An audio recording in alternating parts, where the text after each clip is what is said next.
you walk in the room, you're going to see a roughly 16 by 16 space with a pushed-in gateway and several gears with letters around them and buttons immediately associated below them.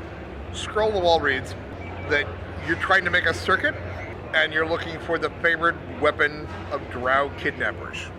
The puzzle is solved by touching the buttons and touching party members to make a connected circuit that spells out from particular letters. What you're looking for is a Drow sap, which in no way is password spelled backwards.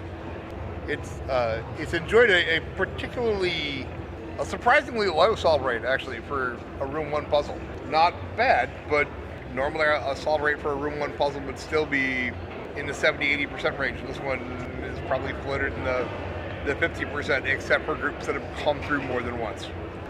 Room 2, you enter in, and it's a library, and there's an NPC seated in the corner. And as you come in, she indicates that she's a succubus and she's made a deal with the mind player. And because the party's made it this far, she's going to have to dirty her hands and attack the party.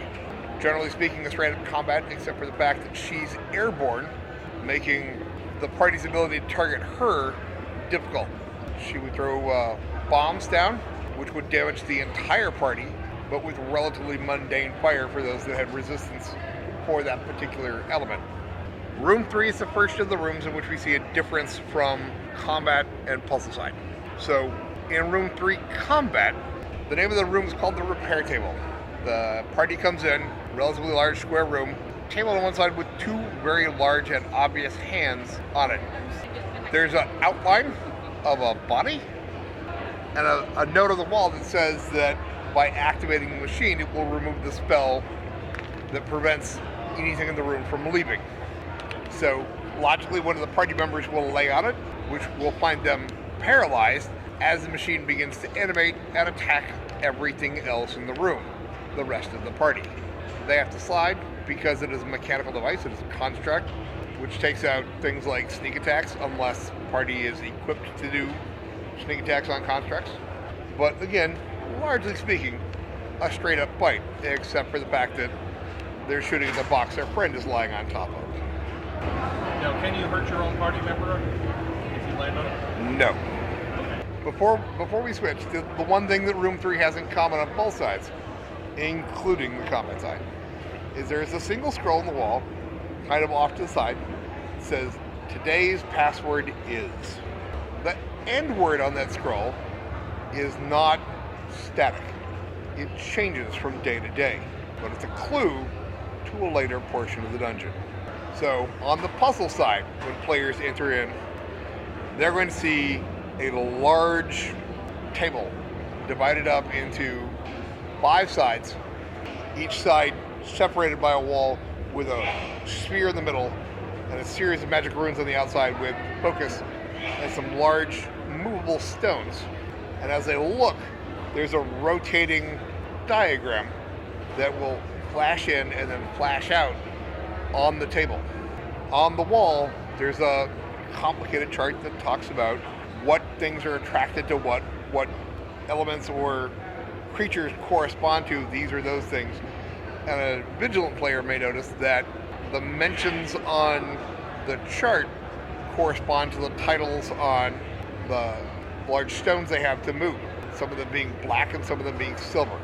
What they need to go through and indicate is, on each of them, it will pop the image that flashes will pop what runes are designed to be there, the attract and repel, and it corresponds to the fact that there are magnets embedded in the large stones that correspond to the table.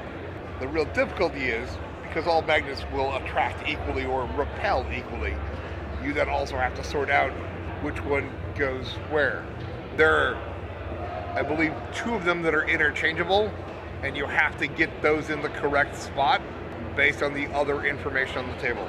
So the room that follows that, room 4, the players are going to enter and they're going to see a small control box on a pedestal that has knobs and gears, lights, levers, pull chains, indicators. There's also on the wall a large movable display, for lack of a better term, in which there are ropes that correspond with pulleys that come out, and the players can pull the rope and lift up a placard that has a series of letters on it. With a little bit of trial and error, they'll realize that the placards can be lifted at various angles to spell out words, a word jumble. And the divinator, the scroll on the wall reads divinator, the device will tell you all the steps you need to take to overcome your nearest obstacle. So there's a series of 6 steps that are required to complete the room. They can be done in any order, but the important part is you want to be careful not to accidentally repeat them or do something else outside of those within the process. There are other things you can do accidentally that will basically reset it. There were buttons on the console that need not be pushed. Right. So that it turns out the 6 steps are to turn the lever, to pull the chain, to use the switch, to twist the knob, to knock on the door, and to speak the code. That's the reference to the today's pass code is that was in the previous room.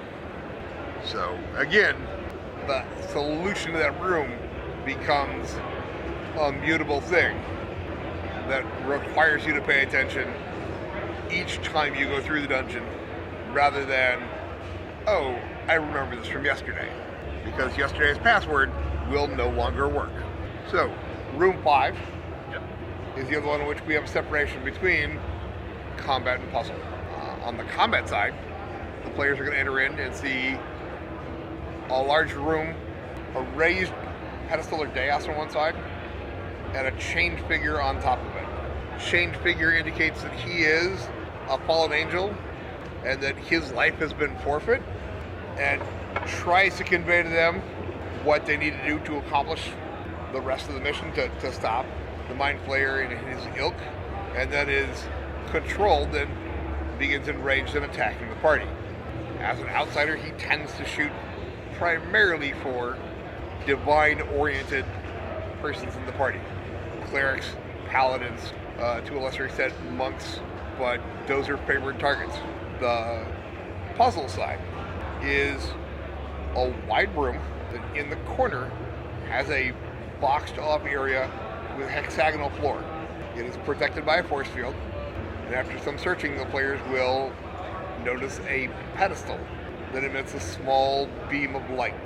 There is a receiving pedestal inside the force field, and the pedestal can be placed at various spaces around the edge of the walled off area to emit its beam into it. The players are required to infer where the beam would go and try to produce a series of ricochets that will put the laser targeting into the receiver on the side of the receiving pedestal. End solution requires 8 ricochets to actually get it to the receiving pedestal correctly. Room 6. Room 6 is thematically identical on both sides, but not exactly. On both of room 6s, you are going to enter and find a large 5-sided table with a series of small metal pedestals that are inside. The 2 at the center of the bottom and the peak of the top are labeled the Fae and Prime. The clue on the wall indicates that you are supposed to go from Prime to the Fae, and that your chain should never cross nor touch the table. In which case the players may notice there is a large chain with a series of metal rings in it. They are required to produce a set of pathing from pedestal to pedestal using the rings on each pedestal that are specifically measured lengths to wind themselves across, touching all of them, but never crossing the same one twice. It's not a hard puzzle to solve if you start at the right end, because the chain gives you a radius that can be pulled to give you a list of potential options that can be progressively problem solved into, yes, this worked, no, this did not.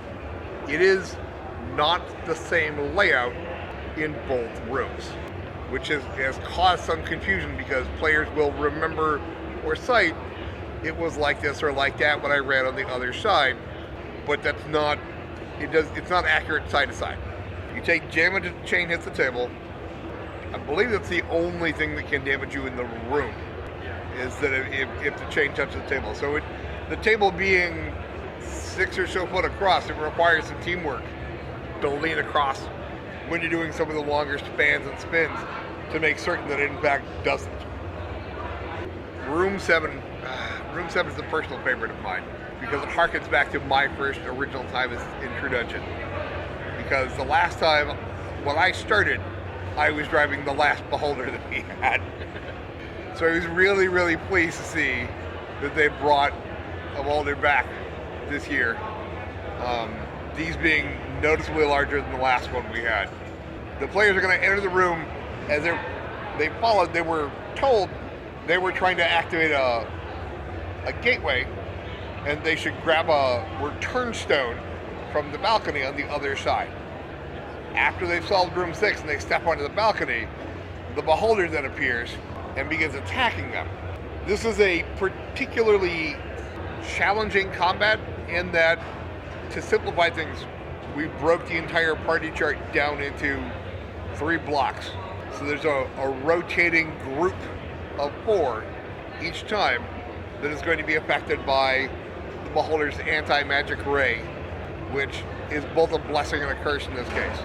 It affects their damage output, obviously significantly if you're a spellcaster, but it also prevents you from being assailed by other things the Beholder is doing.